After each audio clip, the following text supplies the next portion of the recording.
आसमान में अधूरा सा चाँद चमक रहा था। कश्मीर की वह खूबसूरत वादी रात के तीसरे पहर में गहरी नींद में डूबी हुई थी। चारों ओर ऊंचे ऊंचे पहाड़ अंधेरे की चादर में लिपटे हुए थे। जब अचानक एक छोटी सी वैगन जो बल खाती हुई सड़क पर मोड़ ले रही थी, एकाएक सड़क से नीचे खाई में जा गिरी। वैगन के अंदर कुछ जोरदार चीखें गूंजीं और फिर मौत जैसा सन्नाटा छा गया। कश्मीर की उन संगीन गहरी खाइयों में उस छोटी सी वैगन की क्या औकात थी। वह तो किसी बेजान पुर्जे की तरह नीचे गिरती चली गई। वैगन में बैठे कई यात्री मौके पर ही मारे गए और जो बचे थे उनकी हालत का कुछ पता नहीं था। न जाने कितनी देर तक वैगन गिरती रही। तीसरी सीट के कोने में बैठी जोया के होंठों से एक दर्दनाक चीख निकली और उसे ऐसा लगा जैसे वह जिंदगी और मौत के बीच झूल रही हो। आंखें बंद करते हुए उसने दिल ही दिल में कलमा पढ़ा और शायद उसे अपनी मौत का यकीन भी हो जाता अगर एक जोरदार झटके से वैगन जमीन पर आकर न रुकती। जोया के गले से एक और चीख निकली। वैगन रुक चुकी थी, पर वह न जाने जमीन के किस तहखाने में गिरी थी। चारों ओर से पिचकी हुई वैगन के अंदर जोया को अपना सिर घूमता महसूस हो रहा था। उसके सिर के पिछले हिस्से पर कोई तरल चीज रेंगती हुई महसूस हो रही थी। वह इस वक्त 2 सीटों के नीचे दबी हुई थी। झटकों के कारण आगे पीछे की सीटें मुड़कर उसके सिर पर एक छत की तरह बन गई थीं। शायद यही वजह थी कि वह चमत्कारी रूप से मौत से बच गई थी। वह सिर से पांव तक कांप रही थी। मौत को इतने करीब से छूने के बाद भी वह जिंदा थी। कुछ पल तक तो उसे इस बात पर यकीन ही नहीं आया। अब वैगन के अंदर तेल की तेज गंध फैलने लगी थी और जोया के भीतर खतरे की घंटी बजने लगी। उसने पूरी ताकत से अपने ऊपर झुकी सीट को धक्का दिया और कई कोशिशों के बाद वह बाहर निकलने में कामयाब हो गई। बगल में बैठी एक बुजुर्ग महिला बुरी तरह घायल थी और अंतिम सांसें ले रही थी। जोया लड़खड़ाते हुए खड़ी हुई। वैगन बुरी तरह पिचक चुकी थी। अंदर मौजूद यात्रियों का हाल बेहाल था। कुछ मर चुके थे और जो जिंदा थे वे भी अंतिम सांसें ले रहे थे।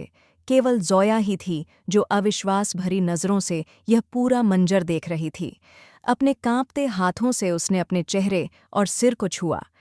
वह जिंदा थी, सही सलामत, लेकिन बुरी तरह जख्मी। उसके पेट में दाईं ओर वैगन का कोई नुकीला हिस्सा धंस गया था, जहां से लगातार खून बह रहा था।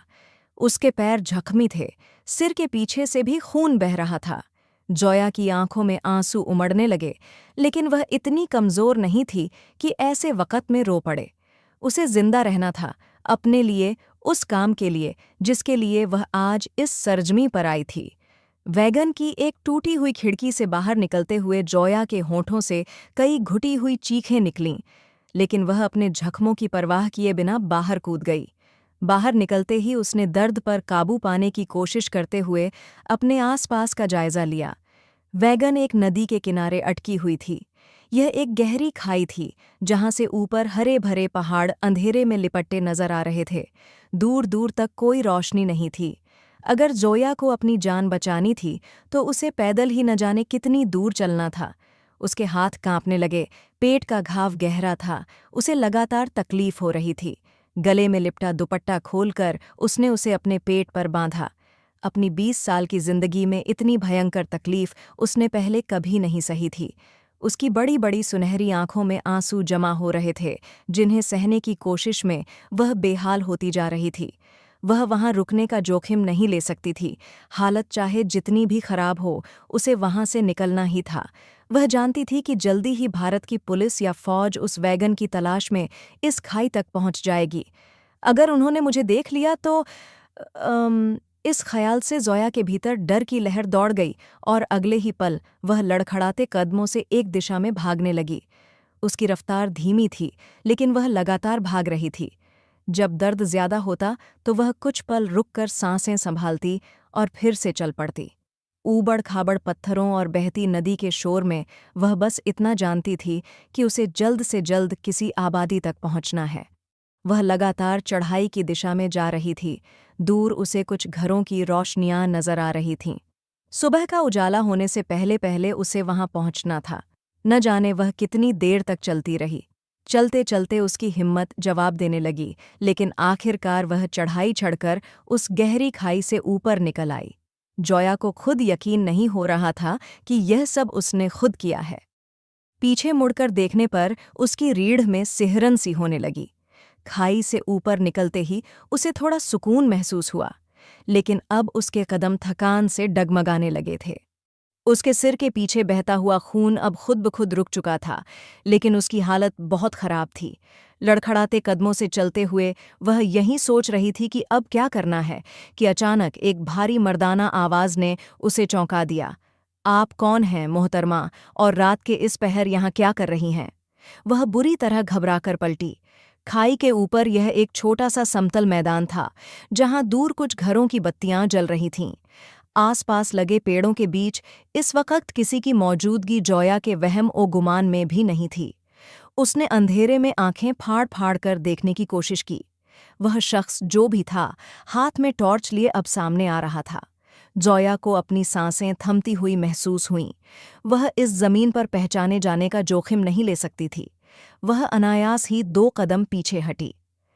आराम से मोहतरमा, जिस खाई से आप चढ़कर ऊपर आई हैं, कहीं दोबारा उसी में न गिर जाइए। वैसे मुझे हैरानी है, इतनी सी उम्र में आप इतनी बहादुर कैसे हो सकती हैं? भारी आवाज वाला व्यक्ति अब अंधेरे से निकलकर सामने आ गया था। जॉया को लगा जैसे उसकी जान निकल रही हो। वह टी-शर्ट और ट्राउजर में था, ऊपर काली जैकेट की जिप पूरी तरह बंद थी। बाल माथे पर बिखरे हुए थे, उसकी कदकाठी मजबूत थी और उसकी आंखें जॉया को भीतर तक चुभती हुई महसूस हुईं। दरअसल हमारी गाड़ी का एक्सीडेंट हो गया था। मैं किसी तरह जान बचाकर वहां से निकली हूं, लेकिन अब मैं बिल्कुल ठीक हूं और अपने घर जा रही हूं। कांपते हाथों को अपनी पीठ पीछे छुपाते हुए जॉया ने मुश्किल से जवाब दिया। वह मन ही मन दुआ कर रही थी कि यह अजनबी उसके रास्ते से हट जाए, लेकिन वह तो उल्टे 2 कदम और करीब आ गया। उसके चेहरे पर दिलचस्प भाव थे। अच्छा, तो आप ठीक हैं? वैसे कहीं से लग तो नहीं रहा। उसने सिर से पांव तक जॉया का जायजा लिया। पौनी में बंधे बाल अब बिखर चुके थे, कपड़े खून से रंग चुके थे, गुलाबी होंठ सूजकर सुर्ख हो चुके थे, और उसकी बड़ी बड़ी सुनहरी आंखों में डर, परेशानी और दर्द सब साफ झलक रहा था। मैंने कहा, मैं ठीक हूं, जॉया ने सख्त लहजे में कहा। अचानक ही पेट के दाईं तरफ एक तेज टीस उठी। उसने मुश्किल से अपनी सिसकी होंठों में दबाई, मगर चाहकर भी लड़खड़ाने से खुद को रोक नहीं सकी। अजनबी ने तुरंत आगे बढ़कर उसे अपने बाजुओं में थाम लिया। उसके जिस्म से उठती कोलोन की मध्यम सी खुशबू जॉया को अपने होश पर हावी होती हुई लगी। मुझे जाने दो, मेरा जाना जरूरी है। उसने बमुश्किल अपनी बात पूरी की। सामने खड़े उस आदमी ने हैरानी से उस नाजुक सी लड़की को देखा, जो जिंदगी और मौत के किनारे पर खड़ी थी। दर्द की वजह से उसकी रंगत पीली पड़ चुकी थी। वह अपनी आंखें भी खुली नहीं रख पा रही थी, मगर फिर भी जाने पर अड़ी हुई थी। ठीक है, मैं आपको जाने देता हूँ।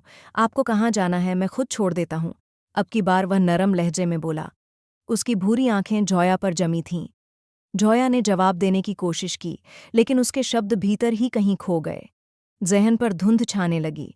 उसने पलकें झपकाकर होश में रहने की कोशिश की, मगर नाकाम रही। सारी थकान, सारा दर्द उस पर हावी हो गया। पेट के जख्म पर रखा उसका हाथ एक ओर लुढ़क गया और अगले ही पल वह बेहोश हो गई। उसे अपने बाजुओं में थामे कश्मीर की उस अंधेरी वादी में कैप्टन अमर सिंह एक पल के लिए ठिठक गया। उस लड़की के वजूद से उठती भीनी भीनी खुशबू ने उसे कुछ पलों के लिए मोह लिया था। उसके बाल चेहरे पर चिपके हुए थे। कैप्टन अमर ने धीरे से उसके बाल हटाए। वह बेहद हसीन थी। अमर ने मन ही मन मान लिया कि अपनी 29 साल की जिंदगी में उसने इससे ज्यादा खूबसूरत लड़की कभी नहीं देखी थी। वह उसके लिए फिक्रमंद हो उठा। धीरे से उसे बाहों में उठाकर वह अपने छोटे से गेस्ट हाउस की ओर लौट गया। सोचकर आया था कि छुट्टियों में सुकून से आराम करेगा, लेकिन अब सब उलट गया था। रात को टहलने निकला और ये लड़की। बिस्तर पर जॉया को सुलाते हुए वह बुदबुदाया। उसकी नर्म काया से नजरें चुराना कैप्टन अमर के लिए मुश्किल था। कमरे की लाइट जल रही थी। उसने जॉया का मुआयना किया। शायद वह कोई पर्यटक थी। उसके जख्म गंभीर थे। तुरंत मुड़कर वह फर्स्ट एड बॉक्स ले आया। जख्म की पट्टी करने के लिए जॉया के कपड़े काटना जरूरी था। यह सब करना अमर के लिए असहज था, लेकिन उसकी जान बचाने के लिए जरूरी भी। उसने कैंची से उसकी कमीज को धीरे धीरे एक तरफ से काटा और जख्म को सामने लाया। शुक्र था कि जख्म ने किसी अहम अंग को नुकसान नहीं पहुंचाया था।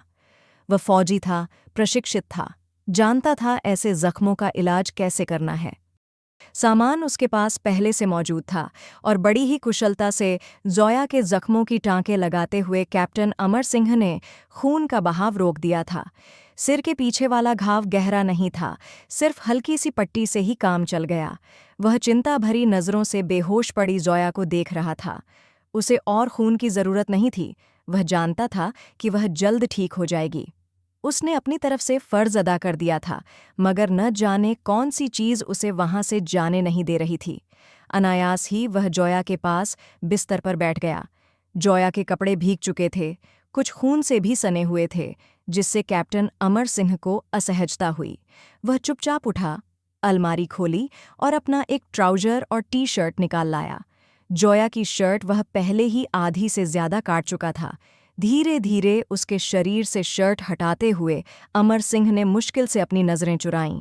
वह खुद को समझा रहा था कि उसे बस इस लड़की के कपड़े बदलने हैं, लेकिन ज़ोया की सुंदरता को देखते हुए उसका दिल बार बार अपनी सीमाएं लांघने को उतावला हो रहा था।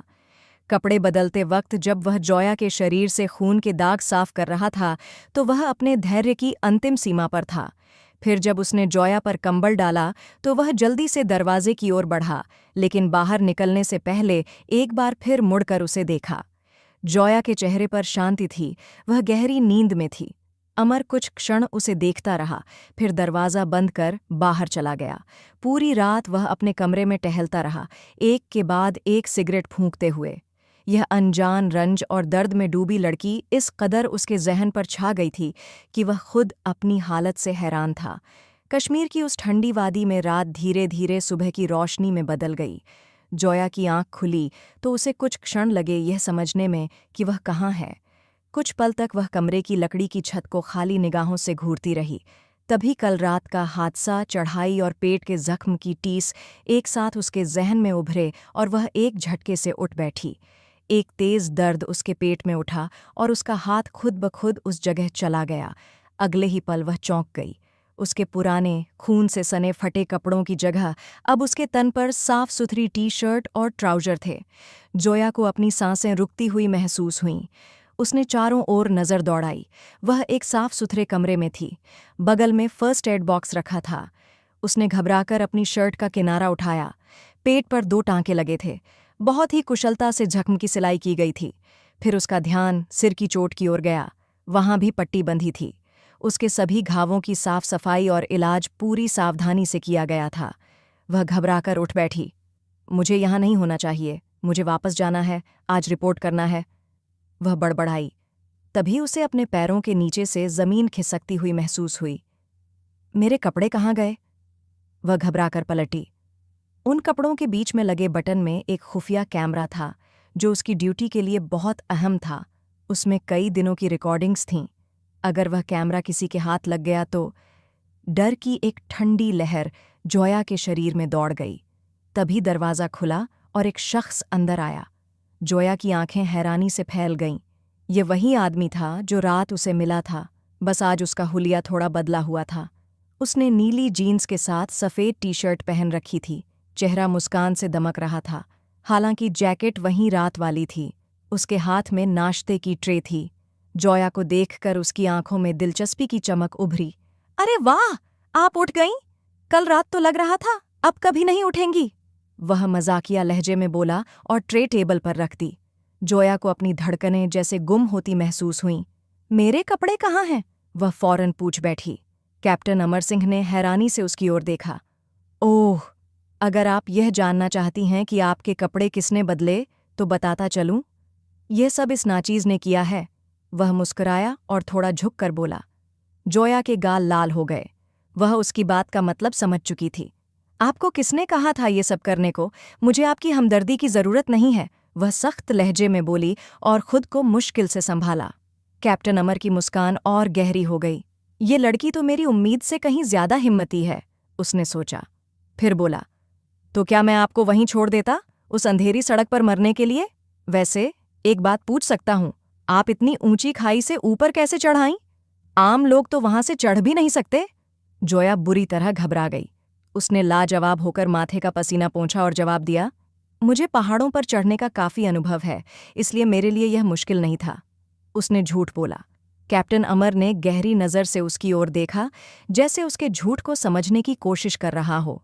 इस नाजुक सी लड़की से पहाड़ चढ़ने की उम्मीद शायद कोई बेवकूफ़ ही कर सकता था।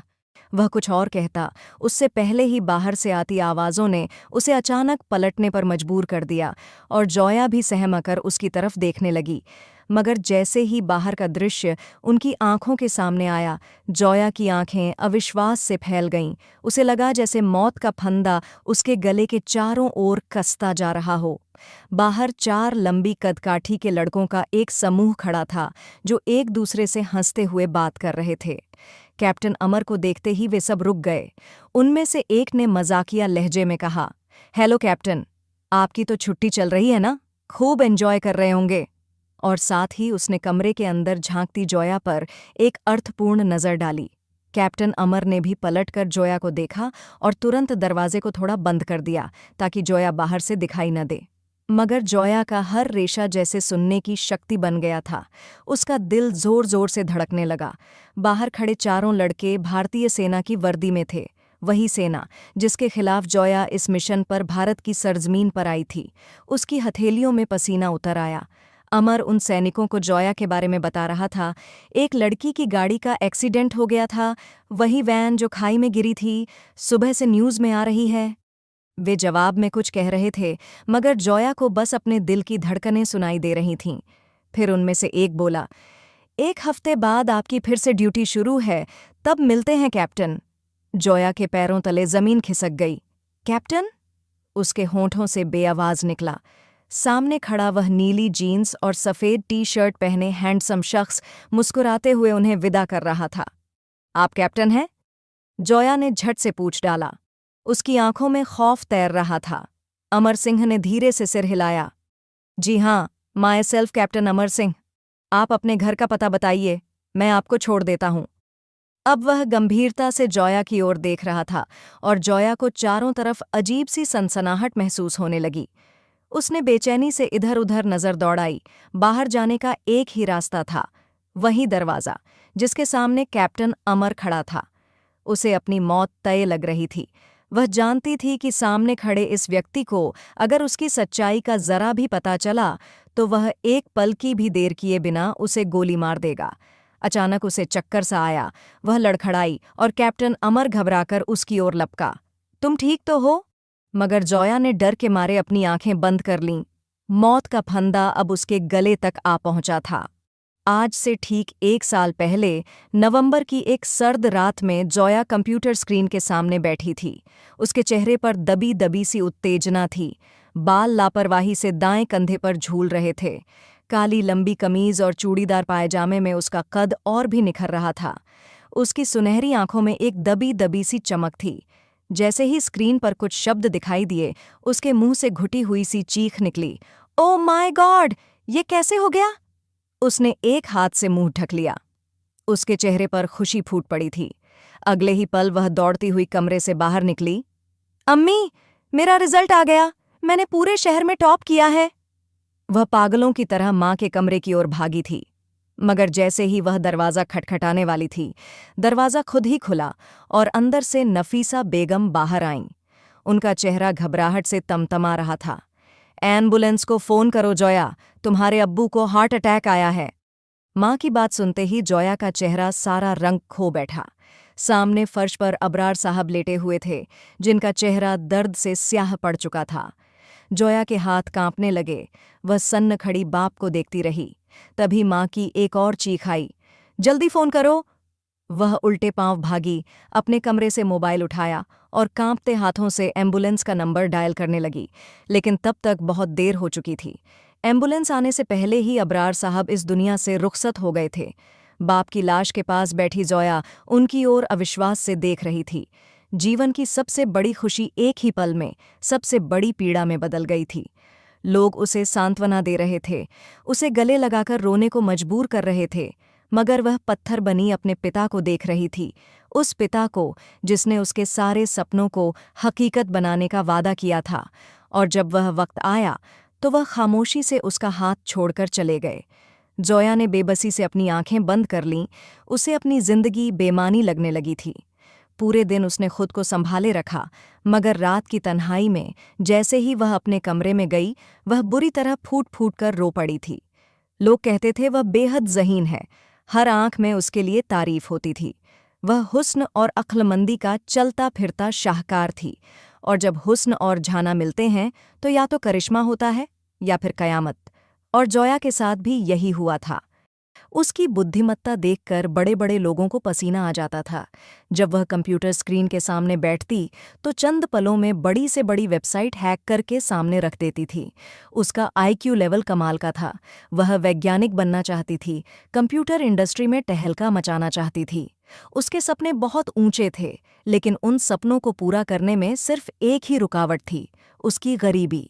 अबरार साहब फौज में थे और मरने तक उनकी तनख्वाह इतनी ही थी कि किसी तरह जोया की एक सेमेस्टर की फीस कमेटियां डालकर अदा कर पाते थे।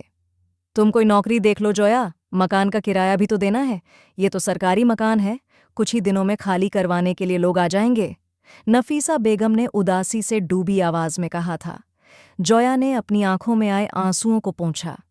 क्या अब उसे यूनिवर्सिटी में ऊंची पढ़ाई के सपने दफन कर देने होंगे? उसने अपने आसपास के छोटे बड़े सभी स्कूलों में नौकरी के लिए आवेदन दे दिया। उसके अच्छे शैक्षणिक रिकॉर्ड को देखते हुए उसे पास ही के एक स्कूल में साइंस टीचर की नौकरी मिल गई। स्कूल ज्वाइन किए 1 हफ्ता ही हुआ था कि एक दिन जब वह छुट्टी के वक़्त घर लौटी तो स्याह चादर में लिपटी वह पूरी तरह गम में डूबी हुई थी। लेकिन जैसे ही घर में दाखिल हुई, वह ठिठक गई। एक अजनबी मर्द की खुशबू ने उसे घेर लिया था। घर में कौन आया है? वह हैरान होकर सोचती हुई आगे बढ़ी और अगले ही पल चौंक पड़ी। घर के छोटे से लॉन्स में एक लंबा चौड़ा आदमी बैठा था, स्याह कपड़े और काले बूट पहने। ये खुशबू उसी की थी। जोया ने हैरत से उसे देखा। उसकी आहट पर वह आदमी पलटा। अबरार साहब की बेटी हो ना तुम? उसने सख्त लहजे में पूछा। जोया समझ गई कि ये जरूर अब्बा जान का कोई बड़ा अफसर होगा, शायद कुछ रुपए देने आया हो। उसने तसल्ली से सोचा, मगर वो सही सोच रही थी सिर्फ आधा। वह आदमी वाकई कुछ देने आया था, लेकिन सिर्फ चंद रुपए नहीं, एक नौकरी। और जब उसने उस नौकरी की तफसीलें सुनी तो जोया की आंखें हैरानी से फैल गईं। मैंने सुना है तुम बहुत ज़हीन हो, कंप्यूटर चलाने में माहिर हो। तुम्हारे अब्बा तुम्हारी बहुत तारीफ किया करते थे। मेरी एक नई असाइनमेंट है जिसमें मुझे एक कम उम्र की लड़की चाहिए जो मासूम दिखती हो, खूबसूरत हो और दुश्मन को अपने काबू में कर सके। मुझे यकीन है कि तुम अपने हुस्न और मासूमियत के बल पर वो कर सकोगी जो मर्द अपनी ताकत से नहीं कर सकते। वह साफ लहजे में बोला। जोया ने तमतमाती नज़रों से उसकी ओर देखा। ये कैसी नौकरी है जिसमें मुझे अपनी मासूमियत को इस्तेमाल करना है? सामने खड़ा वो शख्स मुस्कुराया। बस यूं समझो कि तुम्हें सैर पर जाना है, अपना सामान पैक कर लो, कल ड्राइवर आकर तुम्हें ले जाएगा। सिर्फ 1 हफ्ते की ट्रेनिंग देने का वक़्त है मेरे पास, जो सीख सकती हो सीख लो। उसने एक लिफाफा जोया के सामने मेज पर रखा और गहरी नज़रों से उसे देखता हुआ बाहर निकल गया। जोया ने हैरानी से वह लिफाफा उठाया। उसमें एक ब्लैक एंड व्हाइट तस्वीर थी, श्रीनगर की। जोया डर से जड़ हो गई। अंदर उसका पासपोर्ट, वीज़ा और सब कुछ मौजूद था। एक नया नाम, एक नई पहचान। जोया को ऐसा लगा जैसे उसका दिल धड़कना बंद कर देगा। वह तो कभी कॉलेज और घर के अलावा कहीं गई ही नहीं थी, बस ऊंचे ख्वाब देखना ही उसका एकमात्र काम था। लेकिन इस नौकरी ने उसे पसीने पसीने कर दिया। तनख्वाह और अन्य सहूलियतें बहुत लुभावनी थीं, और सबसे बड़ी बात, अपॉइंटमेंट लेटर के आखिर में लिखा था कि अगर वह अपनी असाइनमेंट में कामयाब होती है तो उसे यूनिवर्सिटी में दाखिले के लिए स्कॉलरशिप मिल जाएगी। जोया के लिए यही सबसे बड़ी बात थी। उसे दस्तखत करने में एक पल भी नहीं लगा। वो आदमी ठीक कह रहा था। अगली शाम एक स्याह रंग की गाड़ी खामोशी से उसके गेट के सामने आकर खड़ी हो गई। नफीसा बेगम उसे भेजते हुए घबरा रही थीं, लेकिन जोया ने उनके दोनों हाथ थामकर तसल्ली दी। मैं अबरार दीन की बेटी हूँ, आप फिक्र न करें। अपनी बेटी की चमकती आंखें देखकर वह मजबूर हो गईं। जोया को एक गुप्त स्थान पर ले जाया गया। पहले 2 दिन उसे वक़्त पर खाना मिलता रहा। कोई उससे मिलने नहीं आया। एक खाली कमरा, कुछ किताबें और खामोश दीवारें। जोया का दिमाग जैसे फटने लगा। तीसरे दिन जब वह रो रो कर बेहाल हो चुकी थी तो वह आदमी कमरे में दाखिल हुआ। मेरे साथ चलो, उसने आते ही कहा। जोया खामोशी से उसके पीछे निकल पड़ी। आज उसकी ट्रेनिंग का पहला दिन था। अगले 7 दिनों तक उसे कठोर ट्रेनिंग दी गई। पहाड़ों पर चढ़ने की, रस्सियां पार करने की, दुश्मन की आंखों में आंख डालकर बात करने की, कैमरा ऑपरेट करने की और ऐसी कई छोटी छोटी बातें जिन्हें देखकर वह हैरान रह गई। लेकिन आखिर में वह चीख पड़ी, क्यों? आखिर मैं ही क्यों जाऊं उस देश में जहां अगर सबको पता चल गया कि मैं पाकिस्तानी हूं तो अगले ही पल मुझे मौत के घाट उतार देंगे? 7 दिन की मेहनत ने उसकी आंखों के नीचे काले घेरे बना दिए थे। वो आदमी मुस्कुराया। तुम्हारे पास हुस्न की वो ताकत है जो बहुत कम लोगों के पास होती है। तुम्हें सिर्फ वहां से कुछ जानकारी लाकर देनी है, उसके बाद तुम्हारा काम खत्म। यह इशारा था कि अब बात पूरी हो चुकी है और ठीक 1 दिन बाद वह श्रीनगर में मौजूद थी। उसकी असाइनमेंट ज्यादा मुश्किल नहीं थी। उसे श्रीनगर की एक सरकारी इमारत से कुछ गोपनीय जानकारियां हासिल करनी थीं। उन दिनों देश के अलग अलग शहरों से छात्रों के कई समूह वहां आए हुए थे और जोया को भी एक छात्रा का ही रूप दिया गया था। मगर उसकी बदकिस्मती यह रही कि जिस दिन उसे एक ग्रुप के साथ उस सरकारी इमारत में दाखिल होना था, उसी दिन उसकी वैन हादसे का शिकार हो गई और अब वह कैप्टन अमर सिंह के रेस्ट हाउस में उसकी गिरफ्त में थी। अगर कैप्टन को यह पता चल जाता कि वह एक पाकिस्तानी जासूस है तो शायद पल भर में वह मौत के घाट उतार दी जाती। उसे लड़खड़ाते देख कैप्टन अमर सिंह फौरन उसकी ओर बढ़ा। जोया का रंग पीला पड़ चुका था। वह खुद को संभालने की कोशिश कर रही थी मगर पैरों पर टिक न सकी और पास पड़े बिस्तर का सहारा लेकर बैठ गई। क्या आप ठीक हैं? उसने चिंता से पूछा और बिल्कुल उसके करीब आ गया। जोया ने सिर उठाकर उसे देखा, लेकिन उसकी नज़रों के सामने सब कुछ धुंधला होता जा रहा था। सामने खड़े कैप्टन ने लपक कर उसकी पेशानी को छुआ और अगले ही पल चौंक गया। ओ माय गॉड, आपको तो तेज बुखार है, और हो भी क्यों नहीं, कल आपके शरीर पर इतने जख्म थे। मेरे पास एंटीबायोटिक नहीं थी तो बस मरहम पट्टी कर दी। मुझे ख्याल रखना चाहिए था। वह अपनी पेशानी पर हाथ मारता बेहद पछतावे से बोल रहा था, मानो जोया के बुखार से उसे बहुत अफसोस हो। जोया ने बंद होती आंखों से उसे देखा। मुझे वापस जाना है, मुझे छोड़ दो प्लीज। वह फिर से उठने की कोशिश करने लगी, लेकिन एक बार फिर लड़खड़ाकर गिरने लगी। इस बार कैप्टन अमर ने उसे धीरे से अपनी बाहों में थाम लिया। उसका नर्म थका हुआ वजूद फिर से उसी की बाहों में समा गया। कैप्टन अमर का दिल एक पल को जोर से धड़क उठा। कल रात की तरह एक बार फिर उसकी धड़कनों ने शोर मचा दिया। वह उसे धीरे से बिस्तर पर लिटाकर उसके चेहरे को गौर से देखने लगा। जोया बड़बड़ा रही थी, मुझे जाने दो, मेरे पास वक़्त कम है। कैप्टन अमर की मुस्कान सहम सी गई। न जाने क्यों उसे इस लड़की में कुछ अलग सा महसूस हो रहा था। तुम्हारा नाम क्या है? धीरे से उसके चेहरे के करीब झुककर उसने पूछा। जो लड़की अब होश और बेहोशी के बीच थी, उसके होंठों से अनजाने में नाम निकल पड़ा, जोया। कैप्टन अमर ने होंठों ही होंठों में उसका नाम दोहराया और मुस्कान उसके चेहरे पर बिखर गई। तुमसे मिलकर अच्छा लगा, जोया। जब तक तुम पूरी तरह ठीक नहीं हो जाती, मैं तुम्हें कहीं नहीं जाने दूंगा। वह उसके चेहरे की मासूमियत को निहारते हुए बुदबुदाया, लेकिन सुनने वाली तो अब फिर से बेहोश हो चुकी थी। कैप्टन अमर ने धीरे से उसके चेहरे पर बिखरे बालों को समेटकर तकिए पर सलीके से रखा और एक गहरी सांस लेते हुए खुद को उस बिस्तर से अलग किया। हालांकि यह करना उसके लिए बेहद मुश्किल था। फिर भी चिंता से भरा वह अपने कमरे में लौटा। दवाओं की तलाश में उसने ड्रेसिंग टेबल और सारी दराजें खंगाल डालीं, मगर ऐसा कुछ नहीं मिला जिससे जोया का बुखार कम किया जा सके। थक हार कर वह वापस लौटा और अपने हाथ में ठंडे पानी का एक बाउल लेकर आया। एक के बाद एक ठंडी पट्टियां जोया के माथे पर रखता रहा और बार बार उसका तापमान चेक करता रहा, लेकिन बुखार कम होने का नाम नहीं ले रहा था। पट्टी रखते रखते कैप्टन अमर के हाथ सुन्न पड़ने लगे, मगर वह रुका नहीं।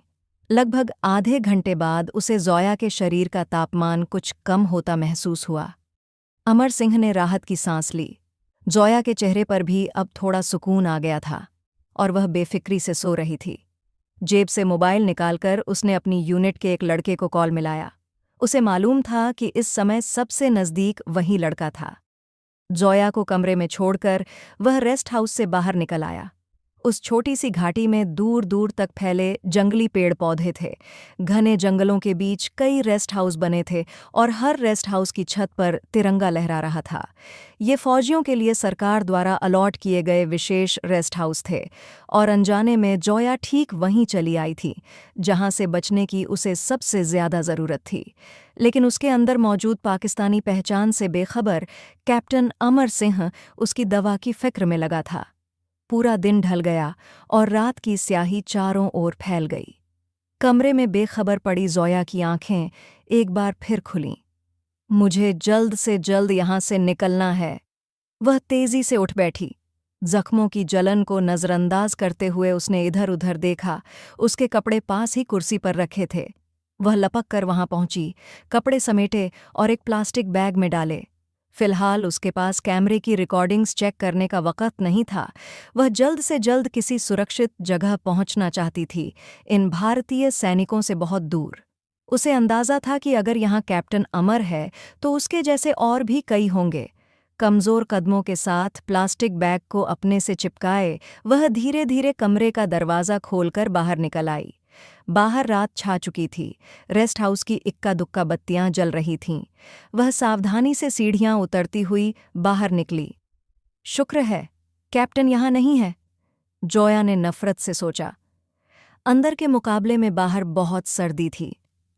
एक पल के लिए उसके जिस्म पर कंपी सी दौड़ गई। उसने खुद को शांत करने की बहुत कोशिश की, मगर कभी बुखार का असर तो कभी जख्मों की टीसें। बाहर का मौसम उसे हद से ज्यादा तकलीफदेह लगने लगा था। ऊपर से उसका शरीर भी गर्म कपड़ों से खाली था, लेकिन उसके पास वक़्त नहीं था। वह जल्द से जल्द इस इलाके से बाहर निकल जाना चाहती थी। अंदाजे से एक दिशा की ओर तेज कदमों से चलने लगी। उसे उम्मीद थी कि घाटी से बाहर निकलकर कोई सड़क मिल जाएगी जहां से वह लिफ्ट लेकर किसी सुरक्षित जगह पहुंच सके। अंधेरे में कई बार उसे ठोकरें लगीं और हर ठोकर पर उसके होठों से एक दर्द भरी सिसकी निकल जाती। चलते चलते आधा घंटा बीत गया। अब ठंड इतनी बढ़ चुकी थी कि उसकी उंगलियां सुन्न हो गई थीं, नाक लाल पड़ गई थी, आंखों से पानी बहने लगा था। फिर भी वह खुद पर काबू रखे चलती रही। तभी अचानक उसे जोर की ठोकर लगी और उसके होंठों से एक घुटी हुई चीख निकल पड़ी। कोई नुकीला पत्थर उसके रास्ते में आ गया था और वह घुटनों के बल जमीन पर गिर गई। सिसकियां दबाते हुए वह उठने की कोशिश कर रही थी। आंखों में आंसू थे और डर उसके रोंगटे खड़े कर रहा था। एक तो रात का सन्नाटा, ऊपर से चारों ओर फैले डरावने पेड़। जोया जितनी भी बहादुर बनने की कोशिश करती, सच्चाई यह थी कि वह अंदर से कांप रही थी। तभी पीछे से जानी पहचानी आवाज़ सुनाई दी, जहां तुम जा रही हो उस तरफ घना जंगल है और वहां खतरनाक जंगली जानवर भी हैं। अगर उन्हें नरम गरम गोश्त मिल गया तो चीरने फाड़ने में ज्यादा वक्त नहीं लगाएंगे। वह झटके से पलटी। अंधेरे में वहीं था, वहीं स्याह जैकेट पहने, दोनों हाथ सीने पर बांधे खड़ा। उसकी नज़रों की तपिश ने जोया को जकड़ लिया। आप यहाँ? वह 2 कदम पीछे हट गई। हाँ, और आप इस सर्दी में इन कपड़ों में यहाँ क्या कर रही हैं? वह संयमित स्वर में बोला और उसके सामने आकर खड़ा हो गया। जोया को उसकी नज़रें अपने वजूद में चुभती महसूस हुईं। अगर मैं यहाँ हूँ तो आप क्या कर रहे हैं? क्या आपको आधी रात को सितारे गिनने की आदत है? वह चिढ़कर बोली। कैप्टन अमर सिंह पहले पल भर को चुप रहा, फिर ठहाका लगाकर हंस पड़ा। जी हाँ, यही आदत है। हंसी दबाकर उसने गंभीरता ओढ़ी। जोया गुस्से से तमतमाई। ये शख्स बार बार उसके सामने क्यों आ जाता है? मैं आपके साथ नहीं रह सकती। आप एक अजनबी मर्द हैं और मैं जवान और खूबसूरत भी हूं। कौन जाने आप क्या कर दें? जोया ने जो मन में था सब कह डाला। इस पर कैप्टन का फिर जोरदार ठहाका गूंजा। ओ गॉड, ये ख्याल अब आया तुम्हें? पिछले 24 घंटे से तुम उसी अजनबी के कमरे में थीं जो कुछ भी कर सकता था। वह और करीब आ गया। उसकी नज़रों ने जोया को बेचैन कर दिया। ट्रेनिंग में ये क्यों नहीं सिखाया गया कि ऐसे मर्द से सामना हो तो क्या करना है? वह बुदबुदाई। तभी उसकी नाक पर पानी की बूंद गिरी। कैप्टन ने ऊपर देखा और बोला, मार गए? बारिश होने वाली है, और वो भी कश्मीर की। जोया ने भी ऊपर देखा, काले बादल देखे और सिर हिला दिया। तैयार हो जाओ, ठंड में मरने के लिए। तुम्हारे पास तो जैकेट भी नहीं है।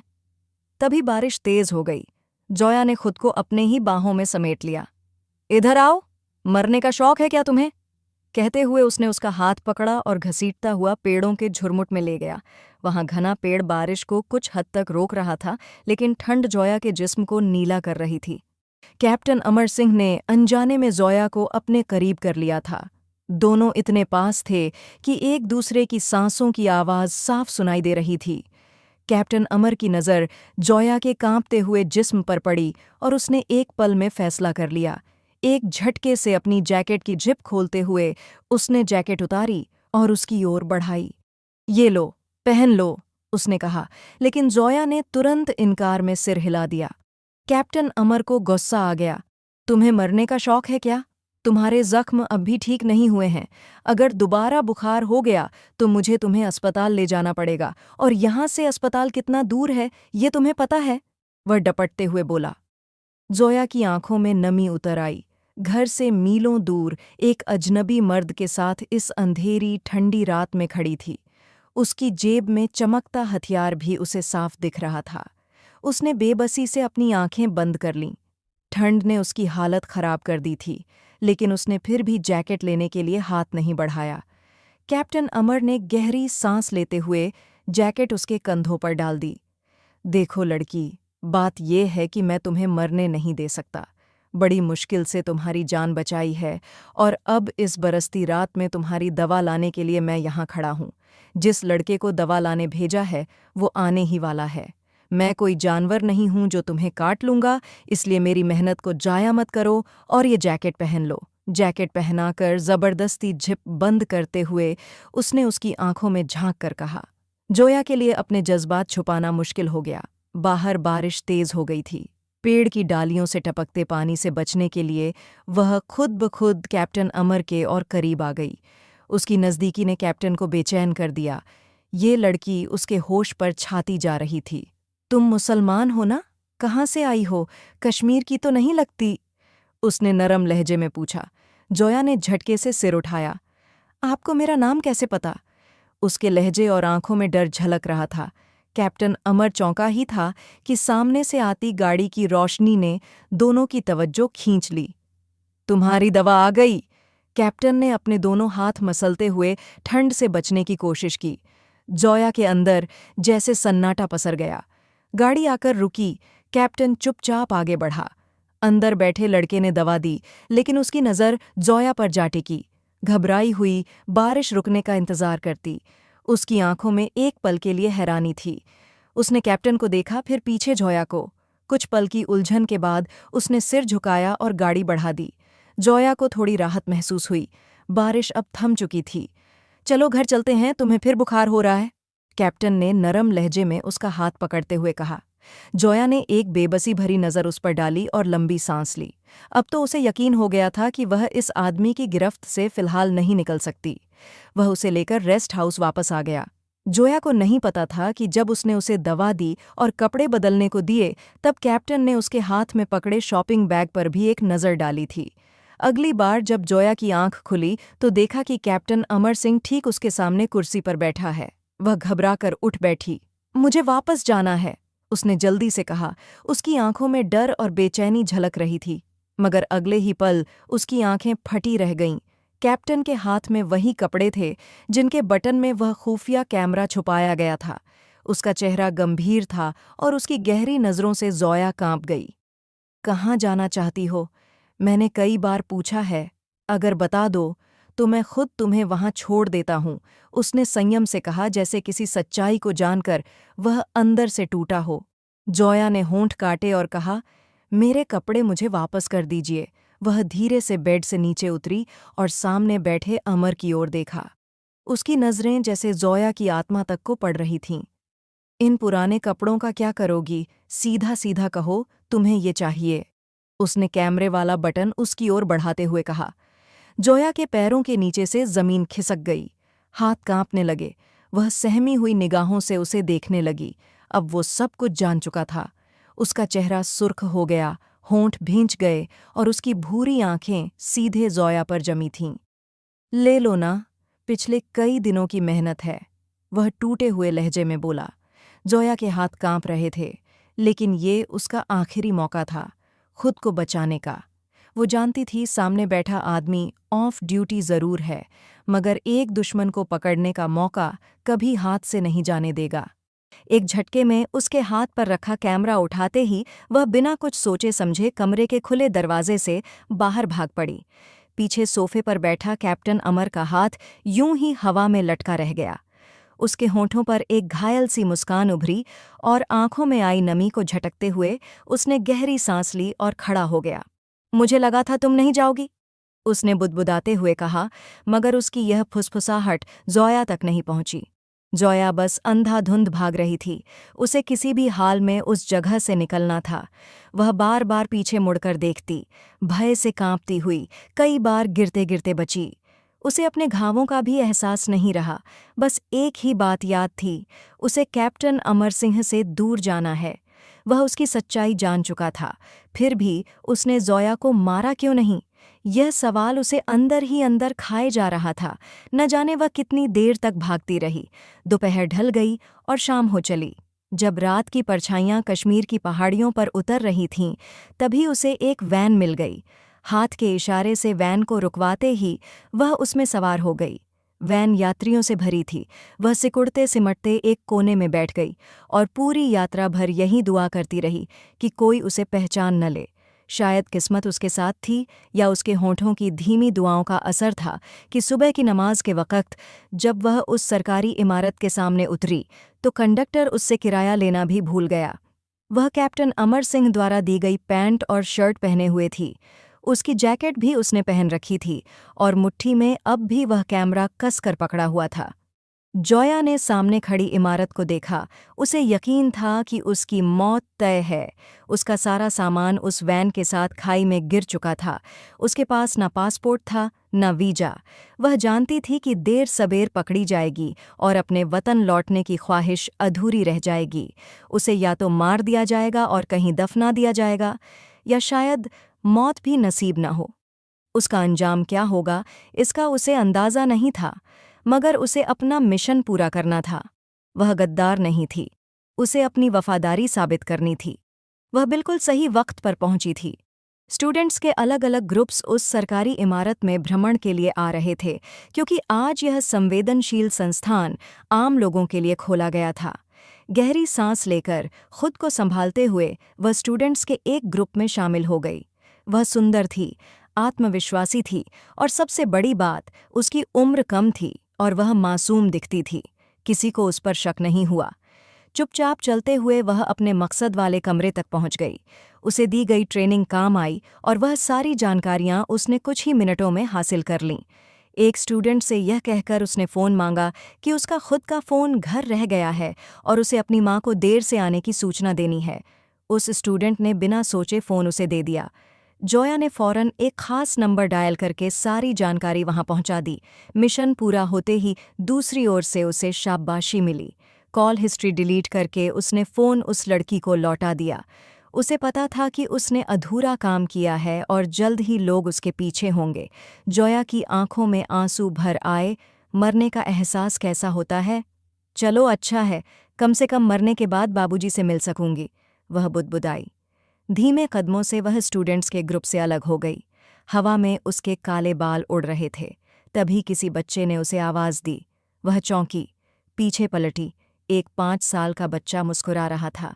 जोया दीदी, वो अंकल आपको बुला रहे हैं। उसने एक और इशारा किया। जोया ने देखा, एक काली कार के पास वही सख्त निगाहों वाला, वही गंभीर चेहरा कैप्टन अमर सिंह खड़ा था। जोया का खून जैसे जमने लगा। वह भाग जाना चाहती थी और पलटी भी, मगर तभी उसका हाथ जैकेट पर गया।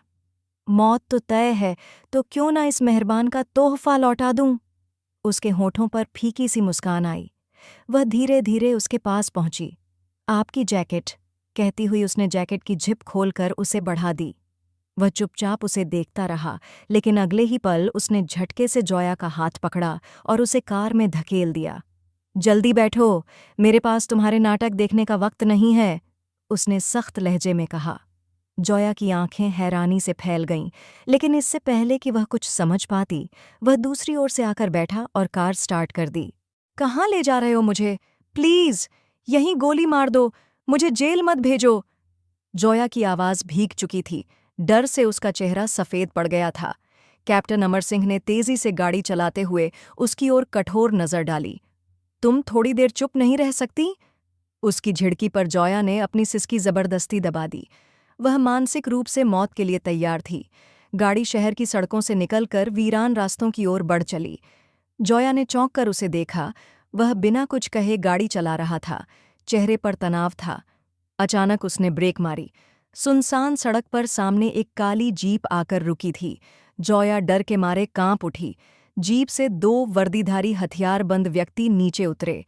अमर सिंह तेजी से गाड़ी से निकला और उनके सामने खड़ा हो गया। आगे मत बढ़ो, मैंने पहले ही कहा था कि इसे कोई नुकसान नहीं होना चाहिए। एक सैनिक ने उसकी छाती पर बंदूक रख दी। तुम दुश्मन को बचा रहे हो, इतनी बड़ी कीमत हमारी दोस्ती की मत मांगो। वह एक जासूस है और हमारे देश के राज्य चुराने आई है। उसने घृणा से जोया की ओर देखा। जोया की सांस जैसे थम गई। अगर वह जासूस है तो हम क्या हैं? उसने वही किया है जिसकी उसे ट्रेनिंग दी गई थी, जैसे हमें दी गई थी। ये दुश्मनी, ये नफरत सदियों तक यूं ही चलती रहेगी, लेकिन मैं अपनी मोहब्बत को इस दुश्मनी की भेंट नहीं चढ़ा सकता। अगर इस लड़की को कुछ हो गया तो मैं खुद को कभी माफ नहीं कर पाऊंगा। कैप्टन अमर सिंह की यह बातें जोया ने गाड़ी के अंदर से सुनी। उसने अविश्वास भरी नज़र से उसकी ओर देखा। उसकी आंखें भीग चुकी थीं। सामने खड़े सैनिकों ने लाचारी से उसे देखा। यह दोस्ती का गलत फायदा उठा रहा है। यह हमारी ड्यूटी नहीं है। वे कुछ और भी कह रहे थे, मगर अमर सिंह चुपचाप एक दीवार की तरह उनके सामने खड़ा रहा।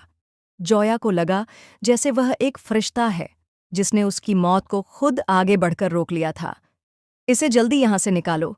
शुक्र है कि अभी तक इसकी तस्वीरें वायरल नहीं हुईं। दूसरे सैनिक ने कहा, मैं इसका डेटा डिलीट करने की कोशिश करता हूं। कैप्टन अमर ने सिर हिलाया। जीप रास्ते से हट गई और अमर सिंह ने फिर से गाड़ी दौड़ा दी। जोया ने अपनी सुनहरी आंखें उठाकर उसकी ओर देखा। तुम पाकिस्तान सुरक्षित पहुंच जाओगी, ये मेरा वादा है, वह धीमे स्वर में बोला। जोया का दिल जैसे खाली हो गया। गाड़ी घंटों दौड़ती रही। फिर जब वह एक जगह रुकी तो अमर सिंह उसे गाड़ी से उतारकर एक बूढ़े आदमी के पास ले गया। इसे सुरक्षित सरहद पार पहुंचा दो, कहते हुए उसने बूढ़े की मुट्ठी में कुछ नोट थमाए। बूढ़े ने सहमति में सिर हिलाया। जोया भारी कदमों से उसकी गाड़ी में जा बैठी। अमर सिंह चुपचाप खड़ा उसे जाते हुए देखता रहा। जोया को लगा जैसे वह अपना एक हिस्सा पीछे छोड़ आई हो। बूढ़े ने अपना वादा निभाया। कुछ ही घंटों में वह पाकिस्तान में थी। उसका मिशन पूरा हुआ, उसे शाबाशी मिली और यूनिवर्सिटी की स्कॉलरशिप भी। उसके सपने पूरे होने वाले थे। नफीसा बेगम उसकी वापसी से खुश थीं, लेकिन जोया खुद चुपचाप थी। वह भूरे आंखों वाला शख्स उसे वापस भेज चुका था, लेकिन उसका दिल अपने पास रख लिया था। कितनी रातें जोया डर के मारे जाग जाती, अपनी पेशानी पर उसके हाथ का स्पर्श महसूस करती और फूट फूट कर रो पड़ती। उसकी सांसों की गर्मी अपनी गर्दन पर महसूस करके सिहर उठती। उसकी जैकेट की महक अब भी जोया को अपने आप से आती प्रतीत होती। उसने यूनिवर्सिटी में एडमिशन ले लिया था। 3 महीने हो चुके थे जब वह थकी हुई क्लासेस के बाद बाहर निकली। मैडम, आपका ड्राइवर खड़ा है, आप कहाँ जा रही हैं? जानी पहचानी आवाज सुनते ही वह चौंक कर पलटी। उसकी आंखें अविश्वास से फैल गईं। वह सामने खड़ा था, भूरे नयन, वजीह चेहरा और मुस्कुराते होंठ। उसने सफ़ेद कुर्ता पायजामा पहन रखा था। माई सेल्फ अम्मार हुसैन, मौलवी ने ये नाम दिया है कलमा पढ़ाने के बाद। फिर मैंने तुम लोगों जैसे कपड़े भी पहन लिए हैं, वह मुस्कुराते हुए बोला। जोया की आंखों में आंसू भर आए। मुसलमान, वह मुश्किल से बोल पाई। हाँ, तुम्हें पाने के लिए मुसलमान तो बनना ही था। वैसे मुझे नमाज पढ़नी नहीं आती, सिखा दोगी ना? वह धीरे से उसके पास आया। जोया की आंखें छलक गईं। नामुमकिन अब मुमकिन हो चुका था। वह अब भी यकीन नहीं कर पा रही थी, लेकिन उसका वो दुश्मन जान अब खुद चलकर उसके पास आया था। इससे बड़ी कोई खुशी हो सकती थी क्या? आंसू पोंछते हुए जोया खुलकर मुस्कुरा दी।